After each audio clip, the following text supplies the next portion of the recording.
Hello and welcome to the Complete SQL Bootcamp. I'm Jose.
Everyone, and welcome to the course curriculum lecture for the Complete SQL Bootcamp.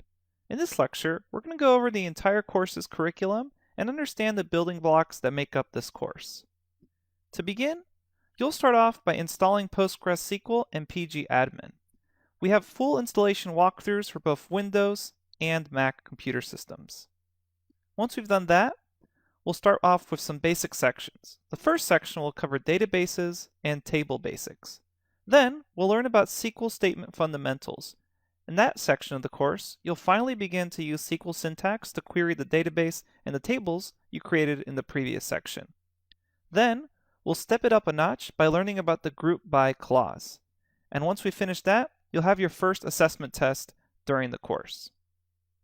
Once you've completed that first assessment test, you'll learn about joins, some more advanced SQL commands, and then you'll have a second assessment test to test your understanding of everything you've learned up to this point in the course. After that, you'll have your final sections. You'll learn how to create databases and tables directly through a SQL syntax. Then, you'll have your third assessment test that will test your knowledge on creating databases and tables directly through SQL. Then, we also have some extra bonus lectures. The lectures in these topics include views, using PostgreSQL with the Python programming language, as well as some special discount offers for my other courses. With that all being said, let's go ahead and get started with the entire course so we can build up our knowledge. Thanks everyone, and I'll see you at the next lecture. Hello everyone, and welcome to the Database Overview lecture. So in this lecture, we're going to learn what are databases and why use databases. And after we answer those two fundamental questions, we'll get a sense of where this course fits in the realm of things. So let's start off with a basic definition. Databases are systems that allow users to store and organize data, and they're useful when dealing with large amounts of data. So you might be wondering, what do the typical users look like who deal with databases? Well, databases actually have a wide variety of users. These can include analysts, such as a marketing analyst, a business analyst, or a sales or sales operation analyst, or more technical people like data scientists, software engineers, or web developers. Basically, anyone needing to deal with data has a great use case to work with a database. So, since most users have some familiarity with a spreadsheet software, either Google Spreadsheets or Microsoft Excel, what we're going to do is discuss the transition from going from spreadsheets to databases. So let's go ahead and discuss some use cases for spreadsheets versus use cases for databases, and then leverage that knowledge to better understand databases. So spreadsheets are really good for a one-time analysis or to quickly need to chart something out, such as in Excel, and they work with reasonable dataset sizes, something that Excel or Google Spreadsheets can open up really easily. And what's really nice about spreadsheets is they allow the ability for untrained people to work with data.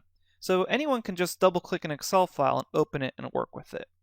However, they do have downsides where databases really shine. So databases are really great for data integrity, meaning you don't want to have someone be able to just click on a cell and change the data. Databases don't really allow for that. And they can also handle massive amounts of data.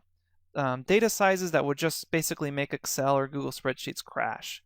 And they can also quickly combine different data sets, something that might be difficult to do for larger data sets in a spreadsheet. They also are perfect for automating steps for reuse due to the SQL syntax, which we'll learn about later. And they can also support data for websites and applications. So most websites and web applications or mobile applications are linked to some sort of database to store their data and retrieve their data. So let's go ahead and leverage that knowledge from spreadsheets to understand databases and see the similarities between them. So here we have a picture of looks like a normal spreadsheet.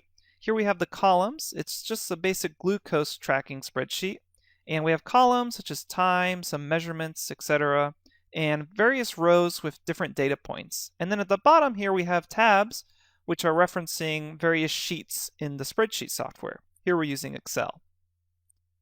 So when we're transitioning from a spreadsheet to a database, we can think of a database's tables as the tabs of a spreadsheet. So since each of those tabs of the spreadsheet handles various types of data, or different rows and different columns, those tabs will translate to tables in a database. So that a database is made up of many tables. And then those tables are made up of rows and columns. So the columns in the table of a database is basically exactly what you would think as a column in a spreadsheet. It's just a vertical column that denotes a certain data type. So for instance, the first one here we have time. Second one we have measurements. So columns in spreadsheets are basically the same as columns in the table of a database. And then the other feature we have from a spreadsheet to a database is going to be rows. And rows, again, behave exactly like you would expect them to in a database table. They're just the actual row of all that data for a certain data point. So in this case, we're highlighting the data points 7, 8, and 9, and then all the measurements for those columns. So again, databases, instead of tabs, they're going to have tables, and those tables are also going to have rows and columns. And you can basically just imagine them as spreadsheets, just much larger that you can't individually click on. Okay, so again, we have columns, rows, and instead of tabs, we're going to have tables. So what are our database platform options? Well, there's actually lots of database platform options, a lot more than what I've put here, but here are some of the main ones. You have PostgreSQL, you have things such as MySQL, and MySQL Server Express, Microsoft Access, and then SQLite. Each of these has their pros and cons, but we're going to be focusing on PostgreSQL. The reason for this is because PostgreSQL is free, it's open source, it's widely used on the internet, it's multi-platform, so meaning if you have various operating systems like Windows or Mac users, you can all use PostgreSQL. And one of my main reasons for choosing it is that it's super easy to install and just hit the ground running. So PostgreSQL is a great database choice for learning how to use SQL. And SQL is a structured query language, that's what it stands for, and it's what we're going to learn in this course.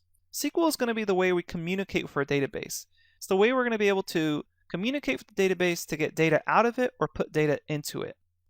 And the SQL learned in this course can be applied to a variety of databases or SQL-based software. So we're not going to pigeonhole ourselves to just PostgreSQL. What you learn in this course, you're going to be able to apply it to a variety of databases or software that uses SQL.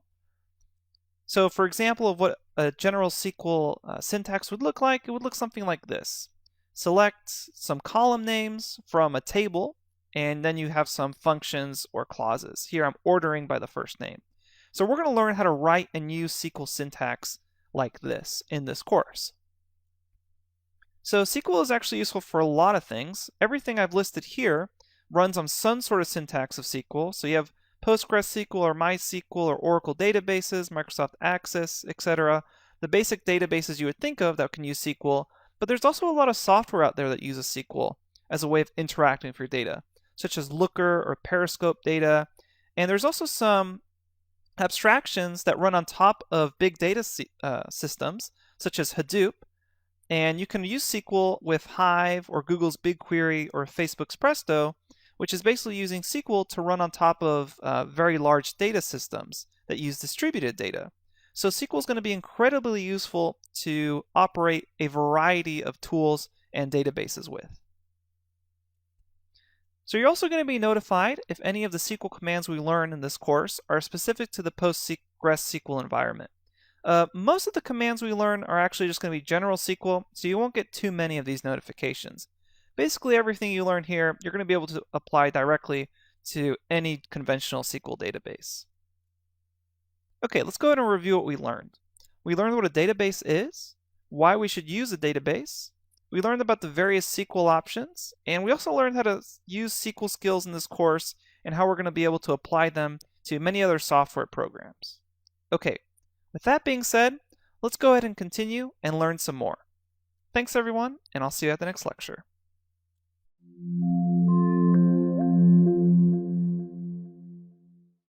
Hello everyone, and welcome to the Installation and Setup lecture. It's time to get set up for the course. In this lecture, we're mainly going to be installing two things. One is PostgreSQL, which is a SQL engine that stores data and then reads in our query and returns back information from the database. The second thing we're going to install is PgAdmin. This is a graphical user interface that lies on top of PostgreSQL that just makes it easier for us to have a graphical interface in which to type our queries. So it'll directly connect with PostgreSQL and just make things like restoring a database a lot easier. Please note that we want to make sure you follow each step in order carefully. There's two really common confusion points during the installation process. One is we have a database file called dvdrental.tar file as a resource in this lecture. Do not open that file directly. Often students get confused because it looks like a PDF or the computer recognizes it as a different type of file. You don't need to worry about any of that. Later on, we'll just download it, but do not open it directly. The second really common confusion point is forgetting the password you set up for PostgreSQL. It's really important that you write down and remember that password when that step comes. Alright, so to help avoid any missed steps, we've gone ahead and numbered the steps. So as we go through this, you should be able to follow along and you'll see step 1, step 2, step 3, etc. So we'll present them in the correct order for you. Let's go ahead and get started. Step number 1 is to download and install PostgreSQL. Let's head over to an internet browser. Alright, go ahead and in your browser go to google.com and then search for PostgreSQL, hit enter, and the very first link that isn't an advertisement should be www.postgresql.org. So we'll go ahead and click on that. This is the official site for PostgreSQL. And then this takes us to the official site. And essentially somewhere on this page, you should see a download button. Go ahead and either click up here where it says download or click the download button here. This site page does change from time to time, so you may have to look around to see where the download button is. But overall, we want to click to download, and it's typically at postgresql.org/download.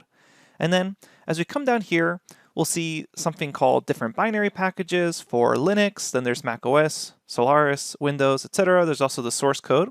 Right now, I'm on a Windows computer, so I will go ahead and click Windows for the correct download. And then you'll notice that it says Interactive Installer by Enterprise DB. There's also different information on platform support. You may have to choose a different version depending on what version of Windows you're running. If you're running an older version of Windows, especially a 32-bit version of Windows, you may need to download a lower version of PostgreSQL. So quickly make sure that the version of Windows you're running is compatible with whatever PostgreSQL version you install. Okay, I'm going to come back up here and then hit download the installer. Keep in mind this does change from time to time as far as the description. It may say graphical installer by Enterprise DB, but overall we're getting the installer from Enterprise DB. Go ahead and click on that. it will take you to enterprisedb.com, download, etc. And you're going to click the correct download version for you. So right now I'm running on a Windows computer. I'll go ahead and just select the most recent version. If you're running on an older Windows computer, you may have to downgrade to a lower version. So we're going to go ahead and look at the Windows column and then hit download. Okay, so your download should begin automatically. Here you can see I'm on Google Chrome, and over here on the bottom left, it's downloading that PostgreSQL executable file. I'm going to fast forward in time until this is done downloading. All right, that's done downloading for me, so I will go ahead and open up that executable file. Upon launching that executable file, you should see the setup wizard pop up. If for some reason you don't see the setup wizard pop up, make sure that you don't have a firewall blocking this installer from opening, especially if you're on a work computer or business internet connection. Okay, so here we have set up PostgreSQL. We'll go ahead and click Next. Go ahead and please specify the directory. I recommend just choosing the default installation directory. We'll go ahead and click Next.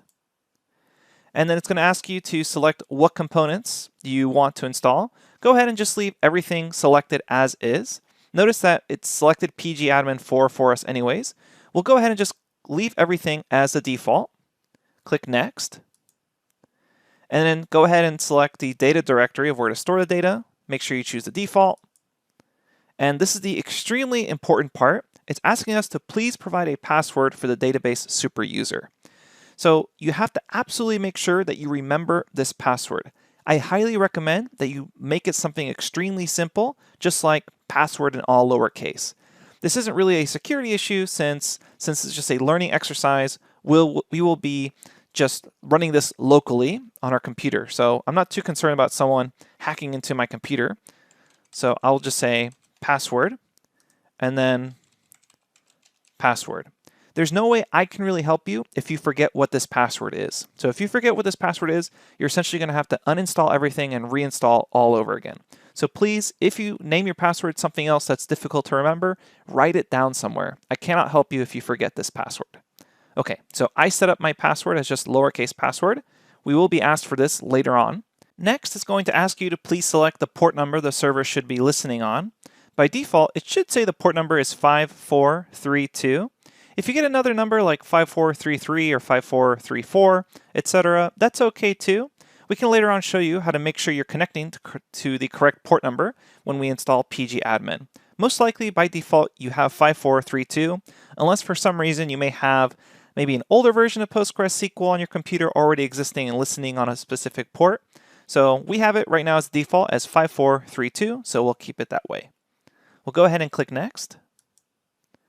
It's going to ask you to select the location to be used by the new database cluster. Go ahead and just leave it as the default location. Hit Next. And then it's going to tell you all the settings you just chose. That's okay too. Hit Next. Setup is ready to install. Hit Next. And let's go ahead and let it install. And this essentially concludes step number 1. I'm going to fast forward in time until this is done installing. All right, this is done installing. You'll notice at the very end it asks you if you want to launch Stack Builder. You don't need to launch that, so I'm going to unclick the launching of that and then just hit Finish. That's the end of step 1. It's time to move on to step number 2. Just download and install PgAdmin. To start off, go ahead and go to your browser and then go to google.com and search for PgAdmin. I'm going to do that now. Okay, here I am at google.com. I search for PgAdmin, and the first thing that should pop up that isn't an advertisement is pgadmin.org. Go ahead and select that link. It'll take you to this website, PgAdmin. PgAdmin is the graphical user interface that we're going to be using to actually perform queries and connect to PostgreSQL during the course. And what's interesting about PgAdmin, it actually uses your browser as the graphical user interface. So after we install it, we'll be able to open it up within our browser. So somewhere along this page, you should see a download button. So it's either going to be up here in download, or there's quick links here for both an online demo if you want to check it out. You can open this up and try it out here in your browser, start a situation, and it sets something up for you. And it has a little bit of a sandbox here that you can check out. It'll kind of play around with a certain thing, ask you for your email address, etc. But in our case, we're going to go ahead and leave this and just click on download, since we're going to be installing it anyways. There's 2 versions of PgAdmin, PgAdmin 4 and then PgAdmin 3. Keep in mind, if you're running an older version of Windows, you may need to use PgAdmin 3 instead of PgAdmin 4. And even though it says PgAdmin 3 is no longer supported, that just means that they're not updating it anymore, which makes sense if you're running an older version of Windows. So if you're on an older version of Windows, like Windows 7 or something, you may need to actually use PgAdmin 3. But if you're on the latest version of any of these operating systems, macOS, Windows, some Linux distribution, you should be good for PgAdmin 4. I'm going to go ahead and click on Windows. Since I'm on a Windows computer, you realize there's multiple versions of PgAdmin 4. They keep releasing updates to it. And I'm going to hit on PgAdmin 4 version 4.18, the latest version released. So I'll click on that, and it's going to take me to something that looks like this. And it's a little confusing at first, but essentially all we need to download is the actual executable file that's within this. And if you take a look, it should be the largest file we're actually downloading. So go ahead and download this executable file for PgAdmin. And you can see down here, it's downloading. It'll be done in a few seconds. Once you've gone ahead and downloaded the executable file, go ahead and open it up and run it. Keep in mind, you may need to run it as an administrator. So make sure you have admin permissions on your computer, and you can right-click and run this as an admin. So I'll click on that. And now we have the setup wizard for PgAdmin. Most of this, we're just going to choose a default. So we'll go ahead and click Next, accept the agreement, hit Next, select the default location. That's going to be OK. Hit Next. It's going to ask you what you want to call the Start menu option. Let's go ahead and click Next, and then just hit Install. Okay, and that's pretty much it for installing PgAdmin. I'm going to fast forward until this is done installing. And now it's finished installing. We are not actually going to launch PgAdmin yet. We have step number 3 to move on here. So you can go ahead and unclick the Launch PgAdmin 4 and then just hit Finish. It's now time for step 3 of our process, where we're going to download, but remember, do not directly open the dvdrental.tar file. The dvdrental.tar file is a compressed version of the database we're going to be using for this course. You can download it as a resource in this lecture. Keep in mind that we're only downloading it. Do not attempt to unzip it or try to open it with any other program. It may say that the file is damaged and Windows can't find a program to open it with. That's okay. This file is not meant to be opened by anything other than PgAdmin. So please do not double click on this file after downloading it. The only thing we're going to do is download the file. Let's see how to do that. If you check out the Udemy support page on downloading supplemental resources, as you're watching this particular video, over on the right-hand side, you should see a little resources button pop up, and then you'll see the dvdrental.tar file. So what that's actually going to look like is you'll be watching the Complete SQL Bootcamp, and then over here on the actual lecture, you'll hit Resources, and then select dvdrental.tar. Go ahead and click on it, and it should download. And I'm going to open the file location. Recall, do not double-click or open this .tar file directly. You can see here that I now have it underneath my downloads under dvdrental.tar. Things that are important to keep in mind is to not directly double-click or open on this file.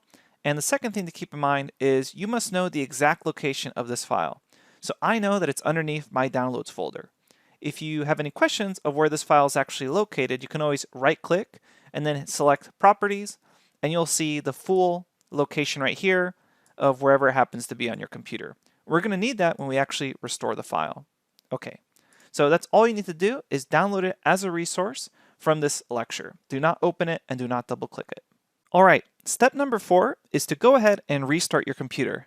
To make sure all the actual changes due to PostgreSQL and PgAdmin have taken place, we need to restart the computer. I'm going to go ahead and restart my computer and then move on to step number 5. Step number 5 is to restore the database. A quick note on this step is you can ignore the failed exit code that may appear during the restoration. Depending on your exact version of your operating system and the exact version of the PostgreSQL you installed, there is sometimes a failed exit code that appears that basically indicates that the restoration accidentally happened twice. That's totally okay because what happens is it works the first time and then it doesn't do it a second time because the first time worked. So you'll be able to safely ignore that failed exit code if it does appear. So let's go ahead and open PgAdmin to get started.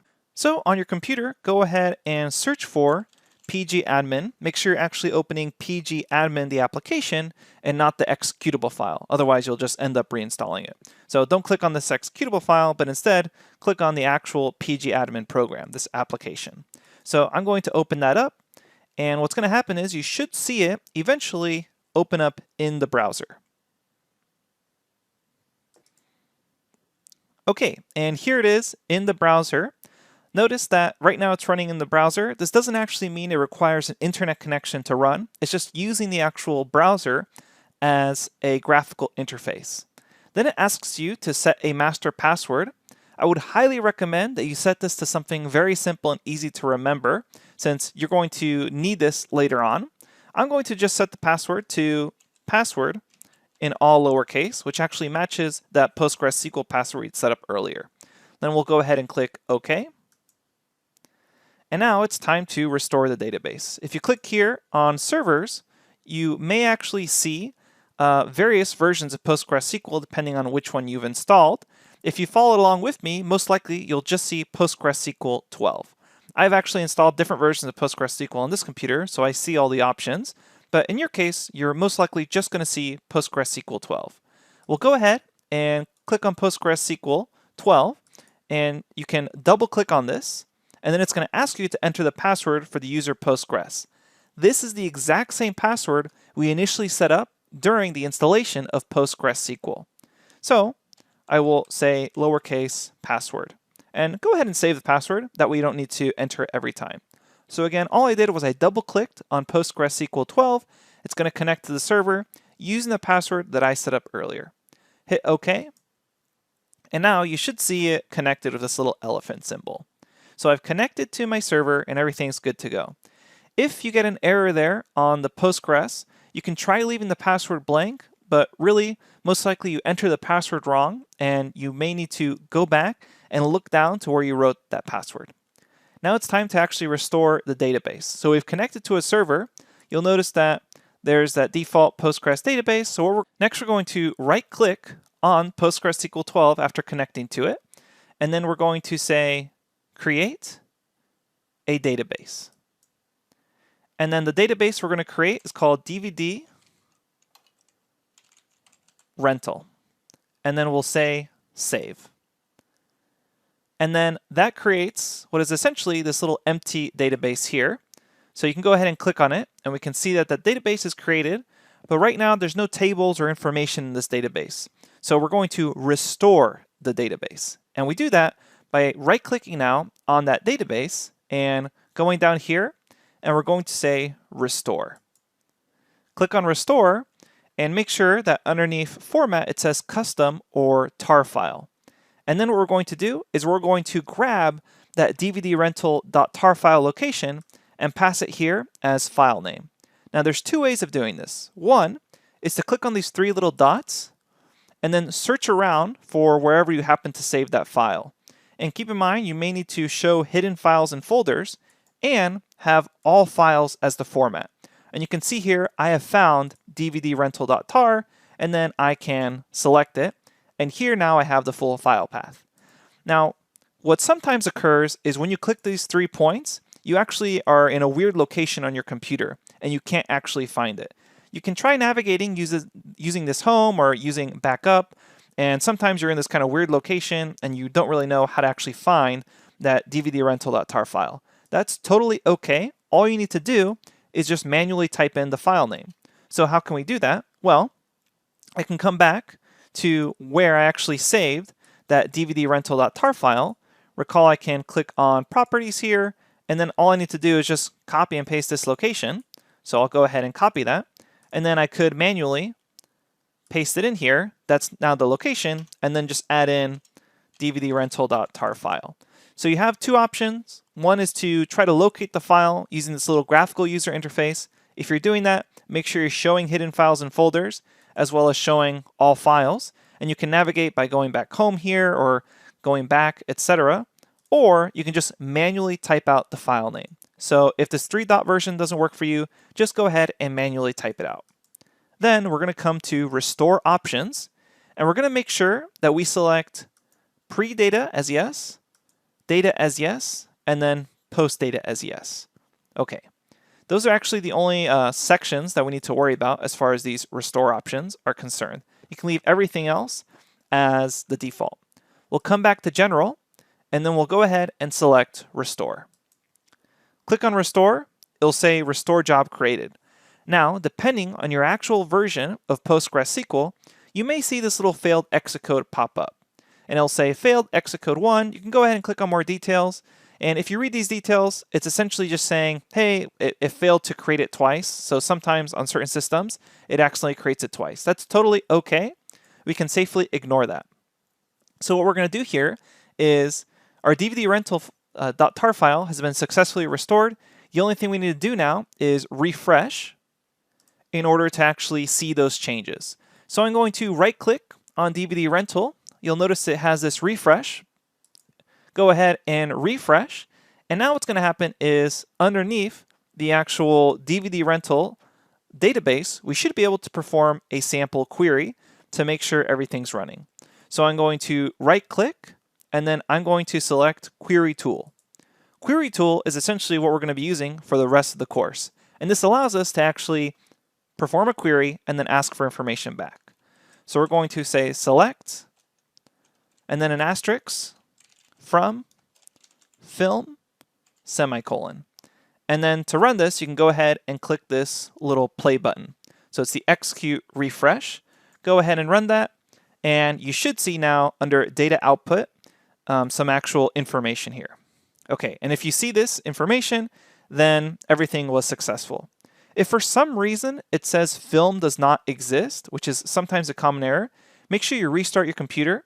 If it still doesn't say that film does not exist, go ahead and try a lower version of PostgreSQL, because most likely what's happening is your specific OS doesn't work with that specific version of PostgreSQL. So you can just repeat the steps for any previous version of PostgreSQL. But we can see here that everything is working, and this is what we're going to be using for the rest of the course. So we can check out this query editor anytime by clicking underneath the version of PostgreSQL, underneath databases, DVD rental, right click, and then you would just hit Query Tool. Okay, and that's it for how to perform a query with PgAdmin and successfully restore the database. If you have any questions, please make sure to check out the Q&A forums. We have hundreds of already answered questions there, so I would highly recommend you check those out first before posting a new question in order to save yourself some time. Thank you so much, and I'll see you at the next lecture.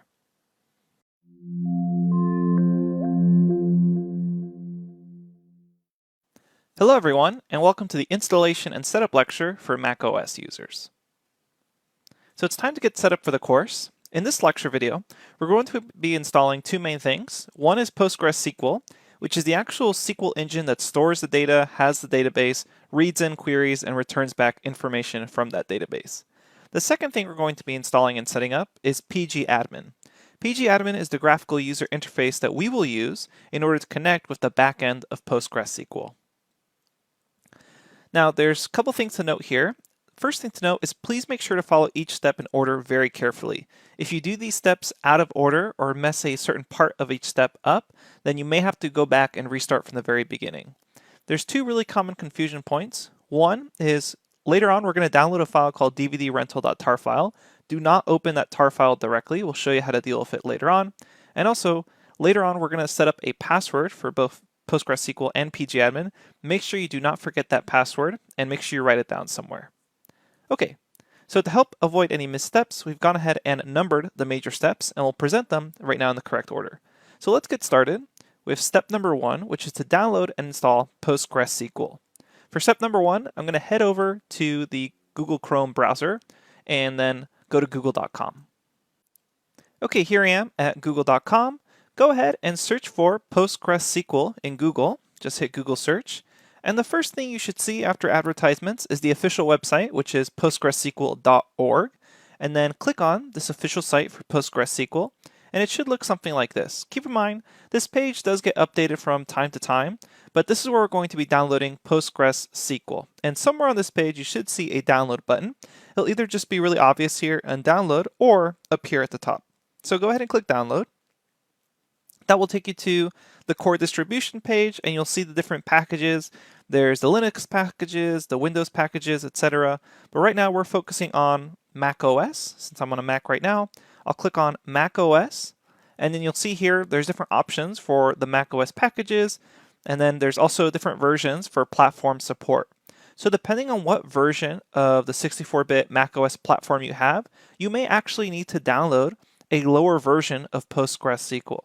So make sure that you actually check that your macOS platform is going to correspond to whatever version of PostgreSQL you have. So again, older Macs will need to go with older PostgreSQLs.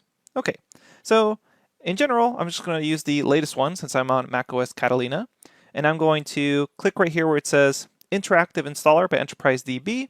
I'll click on Download the Installer, and this will take me to the Enterprise DB download page. And here we can see for macOS, go ahead and choose the corresponding PostgreSQL version. You can check on the last page to see what version of macOS corresponds to which version of PostgreSQL it supports. I'm on the latest version of macOS, so right now the latest version of PostgreSQL supports that. I'll go ahead and click Download here under macOS 10. And then go ahead and let it download. It should download this zip file somewhere onto your computer, and then I'll go ahead and save it underneath my downloads folder. So go ahead and click Save, and then it's going to download that zip file for us. Okay, I'm going to fast forward in time until this is done downloading. Okay, this has now finished installing, so what I'm going to do here is, if you see it in Finder, we have this zip file.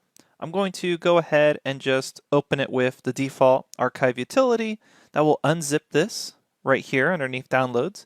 And you'll see here that I now have this PostgreSQL OSX. Go ahead and double click on that. And then you may get this notification saying it's an app downloaded from the internet. Are you sure you want to open it? Go ahead and click Open. For some people, they have their macOS settings that says it doesn't allow them to open unidentified developers or unidentified applications. You'll have to go to your settings and change that. And if you just Google search the actual terms that macOS returns to you about opening stuff from unidentified developers, it'll show you how to open that very easily through a Google search. But in my case, it's just asking me if I want to open it. Go ahead and select Open. It may ask you for your password. Go ahead and provide it. And the installer should begin. So here's the setup wizard. I'm just going to hit Next here. Go ahead and choose the default directory. And then you'll notice there's some components here that it's going to install. Go ahead and just select them all. Have all the defaults selected. Hit Next. Go ahead and select the default for the data directory of where it's going to save our data. And this is the extremely important part. There's a password here that you need to provide. And if you ever forget this password, you'll need to essentially uninstall everything and reinstall from the beginning. So I highly recommend that you put in a password here that you know you're going to remember. So what I like to do is I just like to type in password in all lowercase. So we'll say password. Since this is on our own computer, we don't need to worry about any sort of security issue with this.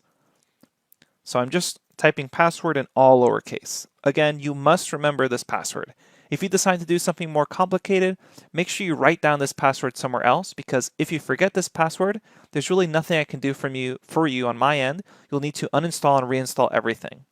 So this is a very important step where you must remember this password. Okay, I'm going to go ahead and hit Next. All right, the next thing you're going to do is select a port number the server should be listening on. Depending if you've already installed PostgreSQL before or not, you may see a different port number here than what I have. Currently, I have 5433. It's really common that it shows up as 5432. But whatever the default value is here, go ahead and just leave it be. So my default right now is on 5433, which essentially means that port is open and the server can listen on it. It's essentially going to be the connection of where PostgreSQL is going to live. And keep in mind that if you have a corporate firewall, you want to make sure that it's not blocking this sort of port.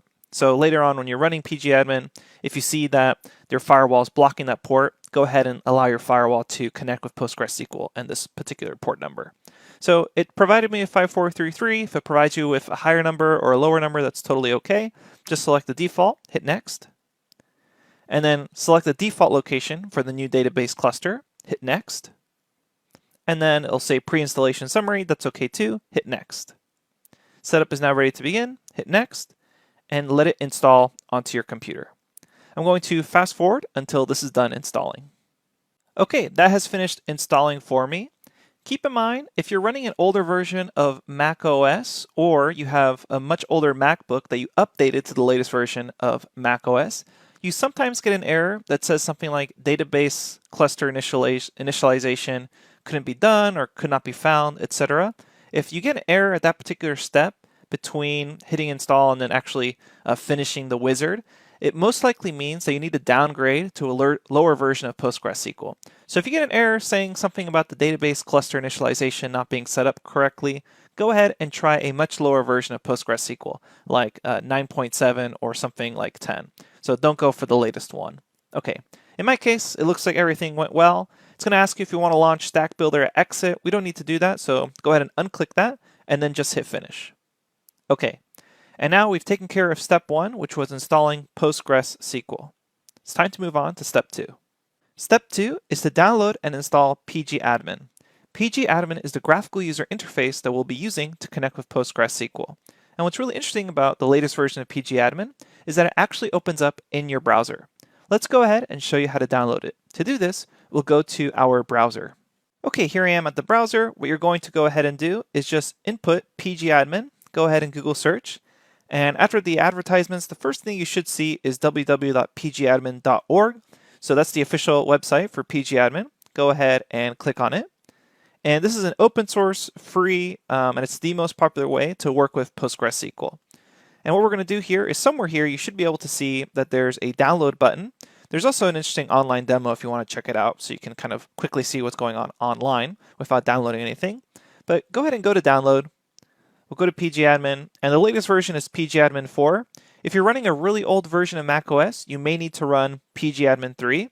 It will warn you that it's actually no longer supported, but that basically means that they're not supporting PgAdmin with the latest versions of PostgreSQL.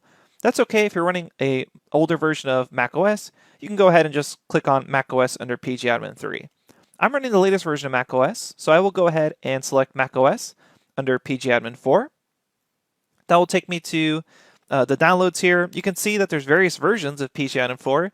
They keep updating it with more features or better workings under the hood. I'll go ahead and just select the newest version, which in my case was 4.18. You'll see here that it'll take you to kind of this interesting file browser directory.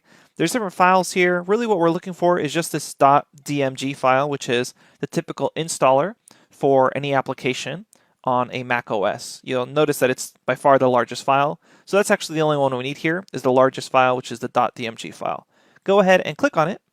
And upon clicking on it, what we're going to do is we're going to save this to our downloads folder. So I will save that to downloads, and that's going to download that .dmg file. Going to fast forward in time until this is done downloading it, and then we'll walk through the installation. Okay, this DMG file has finished downloading it. I'll go ahead and open it. So this is essentially running the installer. And we'll go ahead and agree to the terms. And then it's going to open the .dmg file. It'll verify this. This may take a couple of seconds. And then you should see a little window that looks something like this, PgAdmin 4. And right now what this has done is it has PgAdmin 4 ready to go. But what we need to do is to make sure this is saved on our computer and we don't accidentally start reinstalling it every time to open it. We need to save this and move this to our applications. So what you need to do is in your Finder window, go ahead and look for your applications folder. You can come here to applications, click on that.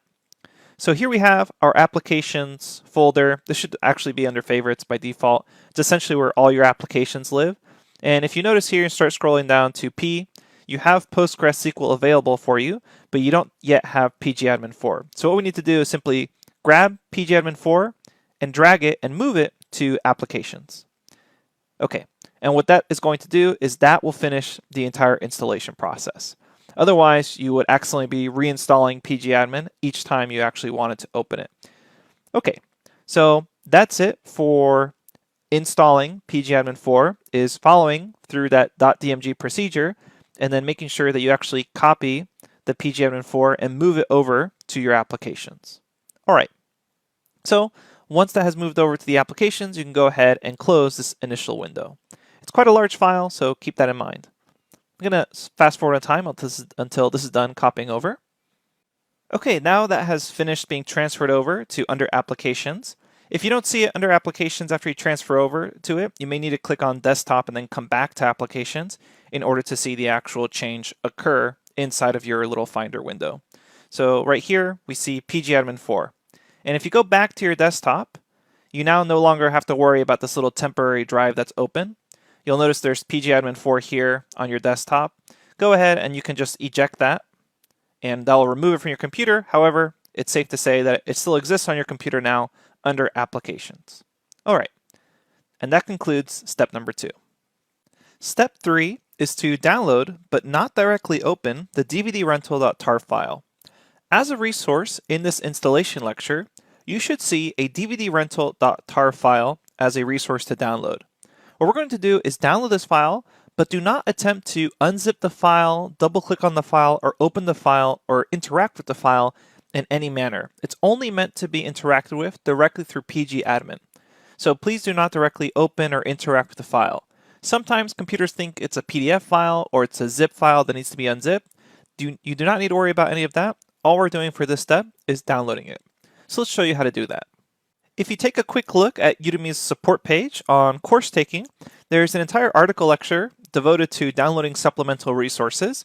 Keep in mind this may change in future versions of Udemy, but right now the current way you download them is there's a little icon underneath the lecture called resources that you just click on, and then it'll have a drop-down menu of the different resources to download. So what's going to happen is as you're watching the actual installation lecture, you'll be at Complete SQL Bootcamp. You'll come over here, and then over here somewhere on the right of this particular lecture, you'll hit resources, and then you'll see this dvdrental.tar file. You'll go ahead and click on that, and you'll save it, and make sure to save it underneath your downloads. You must remember where this is saved. So go ahead and save that to your downloads, and that's all we're going to do for this step. Do not attempt to double click on this file or open this file or unzip this file. That will cause an error for the rest of the installation process. So once you've downloaded it, that's it, and that's all you need to do for that. Okay, let's move on to the next step. All right, step number 4 is to restart your computer. In order to make sure your computer has attributed all the changes necessary for PostgreSQL and PgAdmin, it's common that we need to restart your computer. So go ahead and just restart your computer, and we'll move on to the next step. All right, step number 5 is essentially the last step where we're going to be restoring the database. Keep in mind, there may be a failed execode that appears, and you can safely ignore it. In some particular versions of PostgreSQL, along with some particular versions of macOS, you get a failed execode that pops up because the database attempts to restore itself twice. And what happens is it works fine on the first time, and then it gets an error the second time because it works successfully the first time. So if you get that failed execode, it's totally safe to ignore it. So we'll go ahead and try our best to show you how to ignore that execode. But again, if you get a failed execode 1, you can safely ignore that execode. In order to restore the database, we'll need to start up PgAdmin. So let's do that. To start up PgAdmin, all you need to do is search for PgAdmin, and it should autocomplete with PgAdmin 4 underneath your applications. Go ahead and open that. So we'll double click on that, and what's going to happen is it's going to start up PgAdmin for us. It'll verify it.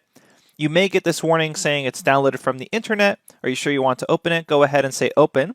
If it does not allow you to open it from the internet, go ahead and just change your settings to allow you to open things from unidentified developers.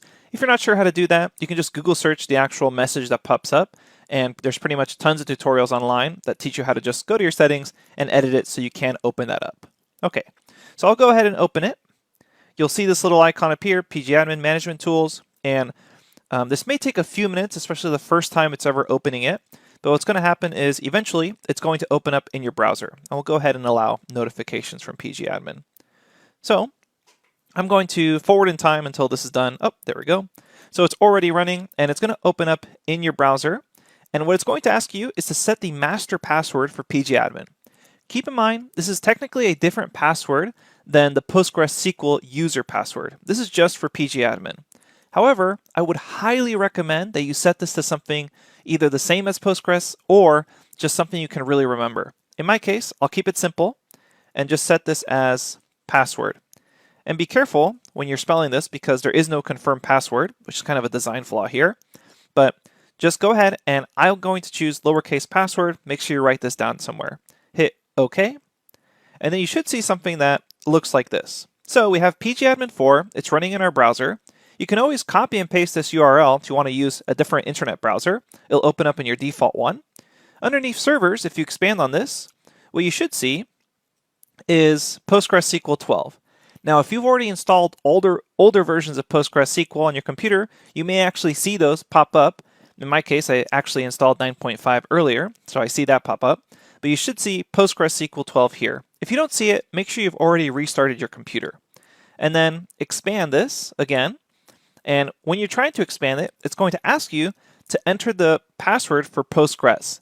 That's the same password that was set up during the first initial installation of PostgreSQL. That's why it's so important that you remember what that password is. In my case, I just kept it all lowercase password. So that should be good to go. Go ahead and select Save Password. Again, if you do not remember the Postgres password, there's really nothing I can do for you here. You'll need to start over since the very beginning. Okay, then hit OK. That should work since that was the correct password. And now we can see a bunch of information about the dashboard, etc. What we're going to do here is just restore our database. So to do this, I'm going to first create, underneath databases, a new database. I can see there's one that already exists called Postgres. I'm going to right click here and hit create and then database. And we're going to call this database DVD rental. So call the database DVD rental and then go ahead and hit save. The owner should be by default Postgres.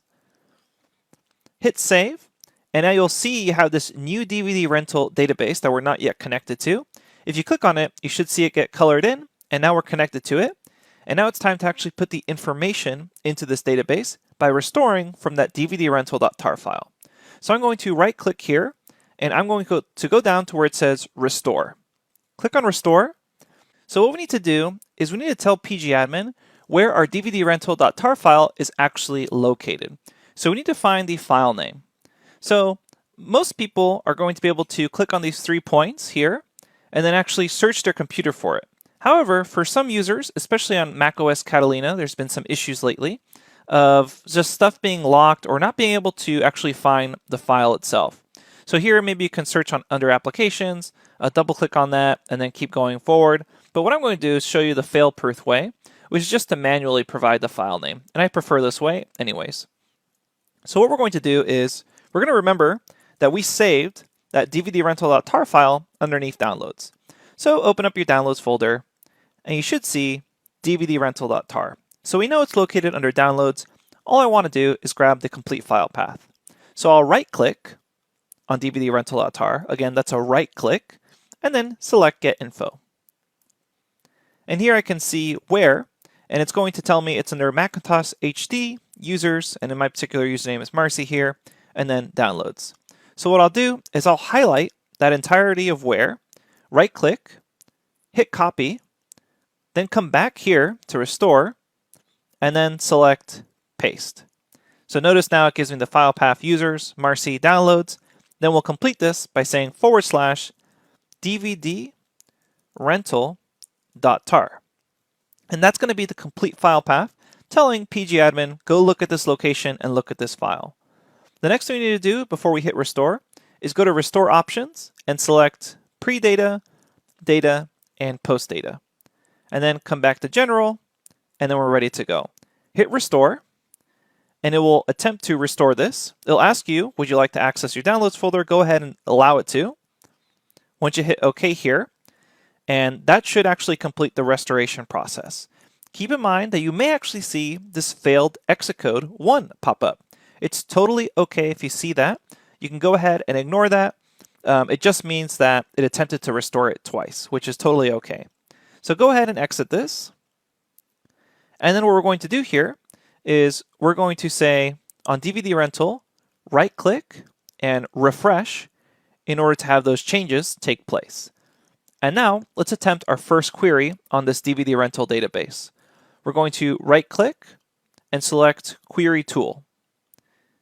And Query Tool is essentially where we spend the rest of the course. this is where we actually learn and type out SQL.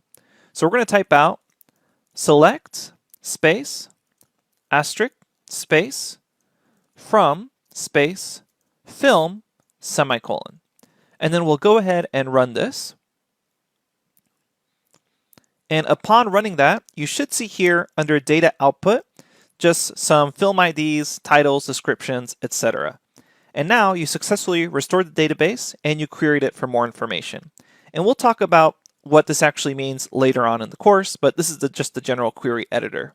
Okay, if you get some sort of error saying film not recognized or not found, make sure that you follow the steps exactly. So you may have to go back and restart your computer. Or what you could also do is try using a lower version of PostgreSQL if that error keeps coming back, because most likely what's happening is that your particular version of macOS wasn't suitable for the most recent version of PostgreSQL. Okay, if you're able to run this query and see these results, then you're ready to go.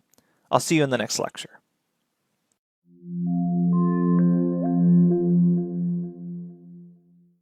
Welcome everyone to this lecture on an overview of the graphical user interface we use for this course, which is PgAdmin version 4.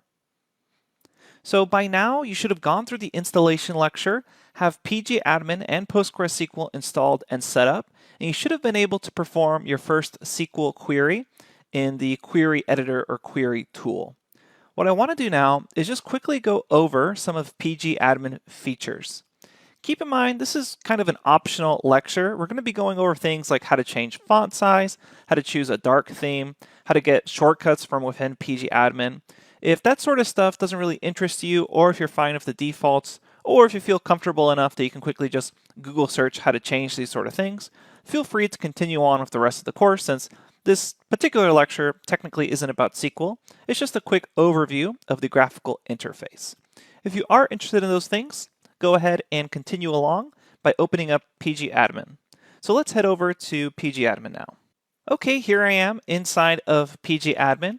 When you open up PgAdmin, you'll see the servers here. You'll see a dashboard as well. And what's nice is it has some useful links such as adding a new server if that's necessary, how to go to the documentation, the PgAdmin official website, etc. So if you expand on servers, you should then see the PostgreSQL version you installed.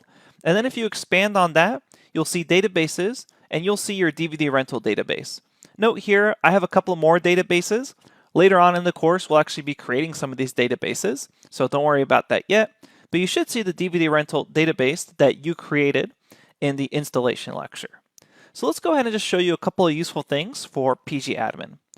First, I want to start off by how to edit your preferences, visual preferences for PgAdmin. If you come to File, select Preferences, you'll see a wide variety of preferences. A lot of these are geared towards advanced users. So you have things like what to display on the dashboard, what graphs to show and the refresh rate for them. But probably the ones you guys are most interested in is if you come to Miscellaneous and select Themes, there's currently a standard theme, but the latest version of PgAdmin 4 released, right now, as I'm filming this, has a beta dark version. Now, since this is technically in beta, I didn't want my PgAdmin to crash as I was filming, so this course is filmed in the standard theme.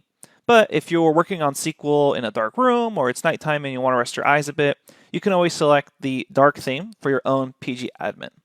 The other thing I want to point out is the query tool is really where we spend most of the time in this course. And the query editor specifically is really what we're working with. And if you ever want to change the font size for the query editor, you can come here under Query Tool, Editor, go to Font Size, and then you can change the font size here. Something to note is that the font size is actually not something like 12-point font like you would have in a normal word processor. It's actually a relative font size. So if you want to double the current font size, you would type in a 2 because that's a 2-to-1 ratio. If you want to increase the font size by 20%, you would type in 1.2. So up to a maximum of 10, so that's 10x the default font size, which is probably way too large, but this is something you can play around with. You can see here I have 1.4. So we'll go ahead and just not have any changes, set that to cancel, and those are the main preferences for visual things you can edit. The other thing I want to point out here is if I go ahead and click on DVD rental and select that object, I see this dashboard start to show up and just give me information of things. Things like how many transactions am I performing on this particular database per second. You can see here that essentially I'm not really doing anything right now with it, so it's kind of a flat line. And you can always edit what's shown in the dashboard, again, by going to your preferences, dashboards, display, graphs, and you can refresh this faster, choose things not to display, etc. Let's go ahead and cancel that. And then the real thing that's pretty important to understand here is if you have your database selected, there's a variety of tabs here on properties, SQL, statistics, dependencies, dependents, etc. And we're going to be understanding these, particularly what this actually means here with SQL later on in this course. But really, where we spend most of the time here is if you right-click, you see the query tool option. That's where we spend most of the time. And if you have an object selected, you can also then go to object up here in the top toolbar, and it will give you the same abilities, either under object or under tools such as query tool. And you can easily get those again by right-clicking on the database. So it's essentially you can either get them here from the top toolbar or by right-clicking and selecting the toolbar here. So let's go ahead and right-click on this, open up an example query editor. So here I have my query editor.